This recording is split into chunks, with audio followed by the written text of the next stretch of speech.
First reading was from the Prophet Zephaniah. And it's a reading that we could be mistaken about, because what he does here is he talks about good times, but the rest of his prophecy is telling them, look, you better change your lives or woe betide you. We used to have an old priest who used to say that all the time, woe betide you. And it was bad, just the timbre of his voice, you could tell it wasn't any good. And Zephaniah is saying the same thing to them. Actually, the part that we just read, heard read to us, is one part that he kind of stops in the midst of condemnation. Then he sets out something kind of nice for them, and then starts to condemn them again. One of the things you may remember, one of the prophetic readings 2 weeks ago was from the same time, and that prophet did the same thing. He said, turn your lives around or else. The one who was the main prophet through all of this was Jeremiah. And Jeremiah said, look, we're going to be in trouble unless all of you change your lives. They didn't, and this happens, by the way, at the end of the 7th century BC. But what happens at the opening of the 6th century, really 13 years into it, is the Babylonians come and they conquer the Israelites, 587, and that, what they call the Babylonian Captivity, takes place for 49 years, from 587 until 538. And so what happens is, during that time, they weren't exactly enslaved. In other words, they could open businesses and stuff like that. The Babylonians sent pilgrims into the land of Israel, and that's why the Jews hated the Samaritans, because the Samaritans intermarried with the Babylonians.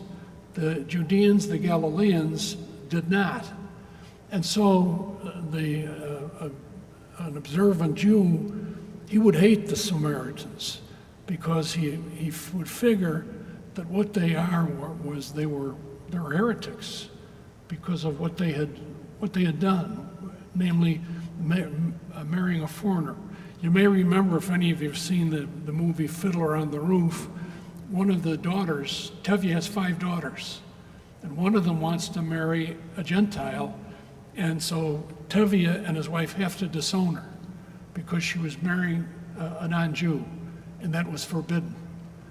And so, as I say, we didn't hear the whole thing from Zephaniah. If we did, the first part of his prophecy is condemnation. Then a little thing like this where he said, okay, look, if you turn your life around, it doesn't have to happen what I just said. And then he ends that and starts again about this is not good. One of the things in the gospel that's interesting about John, we think, belonged to a group called the Essenes. And the Essenes were Jewish monastic life people. And the reason why that's unusual is, for the Jewish folks, they don't hold celibacy in much of a value. And in fact, oftentimes, if a young person, man or woman, wants to come and be a rabbi someplace, and if they're not married, oftentimes that works against them. They want to know why not. Why aren't you married? They think that that's the more perfect way. And so, as I say, when John comes out of the desert, he was one of these Essenes, one of these monastic guys who practiced the vow of celibacy. They lived in common like religious orders do. But the difference was, he came out of the desert with this, and the Jews, they're not sure what to make of him.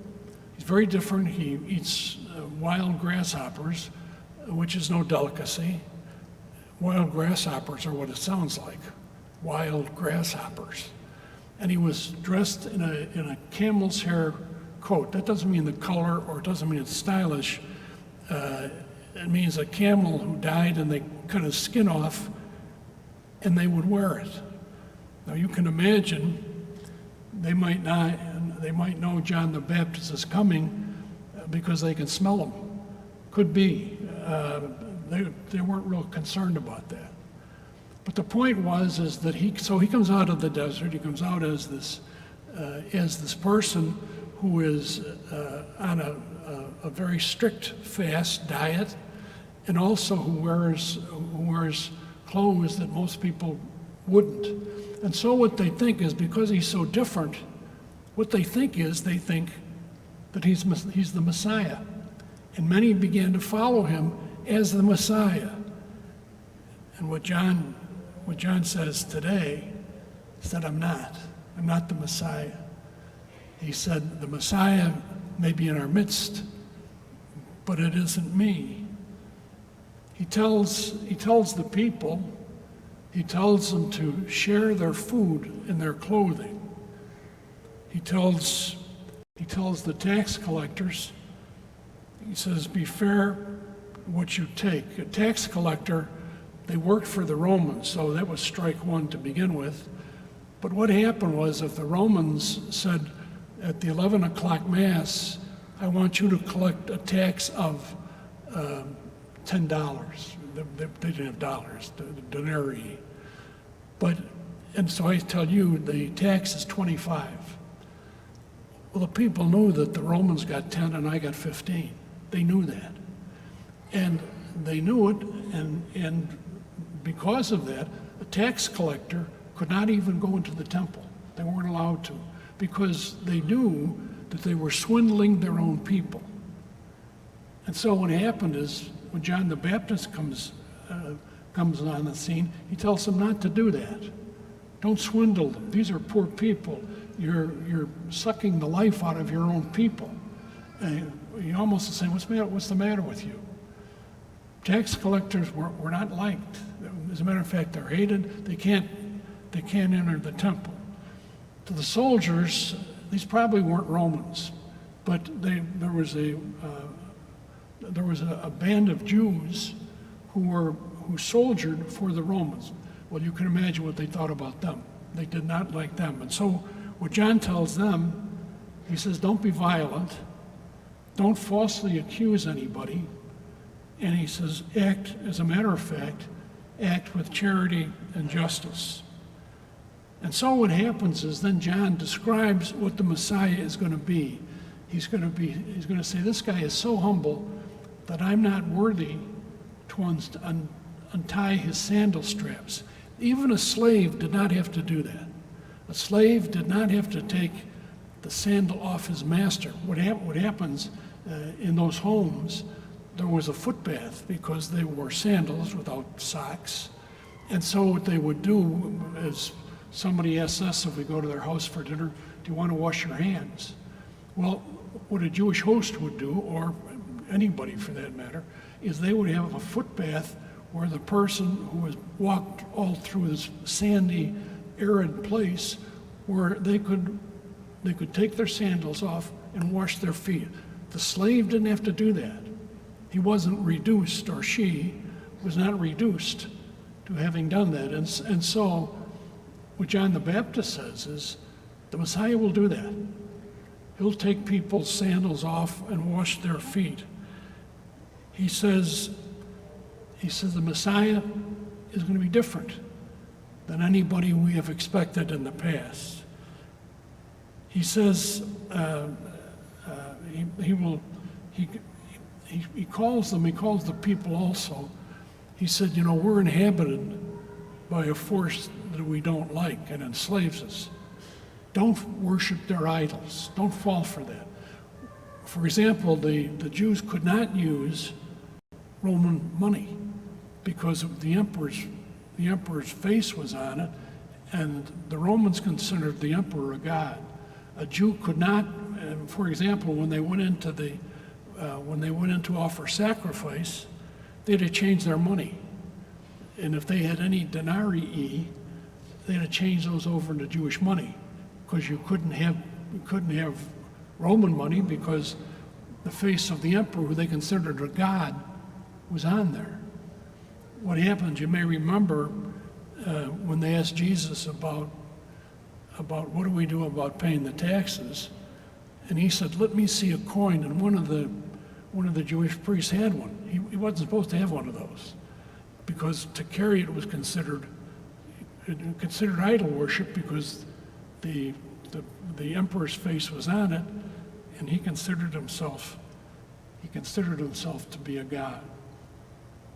Also, what John the Baptist says, he says, don't exploit weak, especially widows and orphans.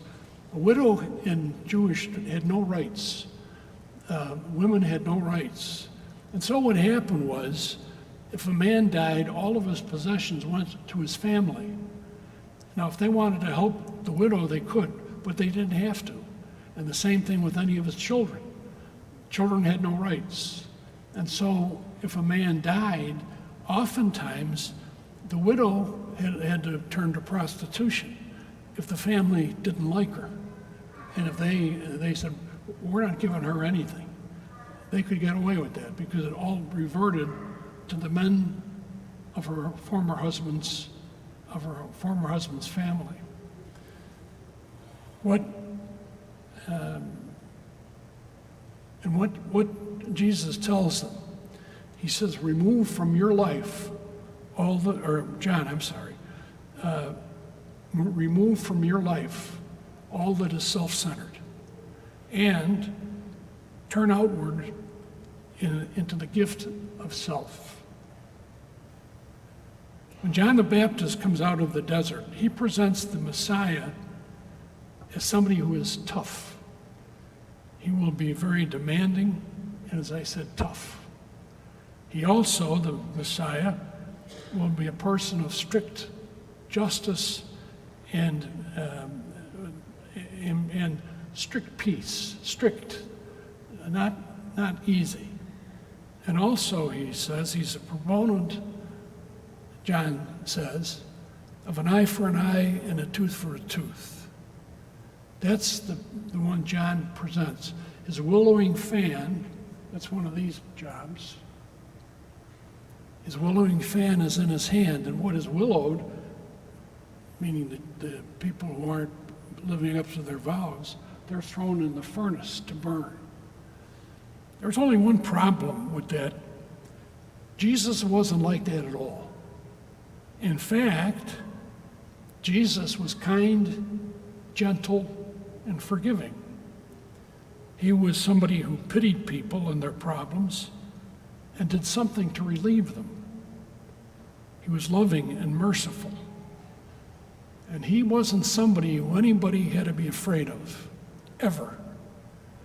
In fact, if you can look in the Gospels, and I can tell you won't find it if you want to save yourself some time. There was one group, only one, who Jesus condemned. And that was the Pharisees. But he condemned them only after he had offered them repeated chances to change their lives and told them, look, you guys you're living on the law, you do all kinds of things to get around it, but that's not what's important. What's important is that we be loving, other-centered people who try to do for people, especially those who cannot do for themselves.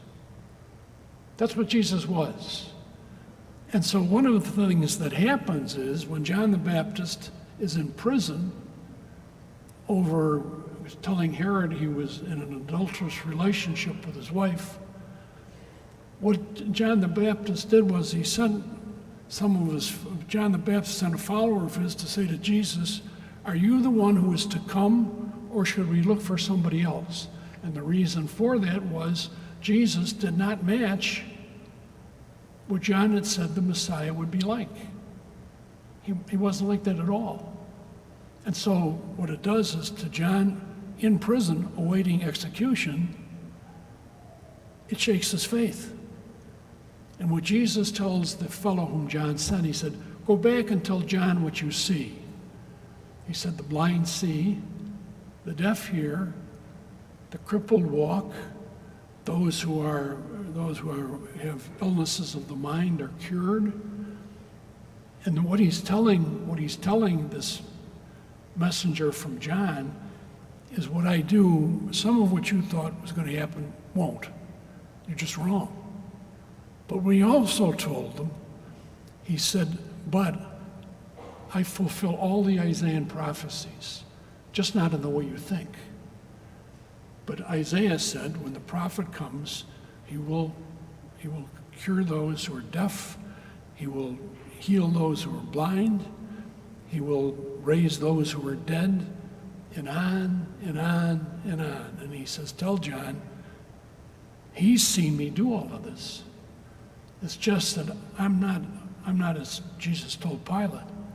My kingdom is not of this world. Don't you think, if my kingdom was of this world, that my followers even now would be storming this fortress to free me? He said, as it is, my kingdom is not here.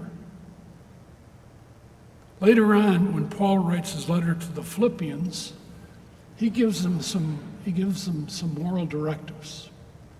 And this is what he tells them. Now, Paul certainly wrote the letter after the prophet, our first reading, around the time of Luke, maybe.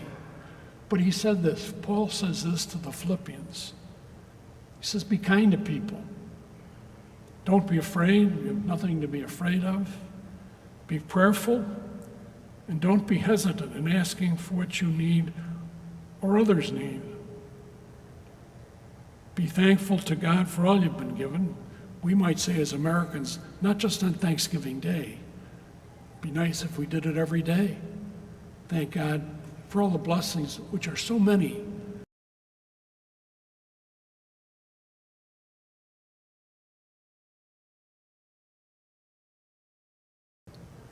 Trust that God will give you peace in Jesus' name. And as I say, the thing that, search the Gospels if you want to, I hope you read them, but you won't find Jesus condemning anybody, except the Pharisees. And that's because he tried to get them, but they wouldn't pay any attention to him. And so he kind of gave up. In fact, wept over Jerusalem, though frustrated that they wouldn't bend. And they strictly observed the law, but at times, nothing happened inside. It is the same Jesus who will judge you and me. You may have heard me say before that in the old days, which I said for a while, I'm a priest for over 54 years, and so before the Vatican Council changed things, I said Mass in Latin, for example. But the funeral Mass, the Requiem Mass, would scare the heck out of you in terms of what was happening, what we had to put up with. I think I told you one time, we asked one of the old guys, one of the old priests, how many people do you think will be saved? And he scratches his chin, looks out the window, and he says, 60%? That meant 40% went to hell. I thought, oh my God, that poor guy. Some of them, we had one old guy, he said, I'm not afraid to die. He said, I'm afraid of the judgment. Holy mackerel. This guy's been a priest for 60-some years. And he's afraid of the judgment. Just remember, the one who judges you and me is a guy who, as we just said, in terms of, he was not like John the Baptist said was coming. He was a much more kind and merciful, much more accepting of people and their weaknesses. And when you see in the Gospels whom he cures, and he goes out of his way to cure them, I don't think there's most things that you or I could do that where he would say, downstairs. I don't think so. Because Jesus, as I say, he doesn't accuse people in the Gospels. He loved us. I mean, how much more could he love us than what he did for us? And he would do that if there was only one of us. And so I say this Jesus whom we remember today, John the Baptist, who really erroneously described him, it is he whom we honor. What we celebrate today is the time when he will come again and you and I will be judged. But remember the guy who's going to judge us. Gee, I don't know if Jesus likes me calling him a guy, but if the guy who's going to judge us, just remember He was a person who never accused people. He was a person who tried to bring people in, and he was a person of great mercy and love. We don't have to be afraid of that.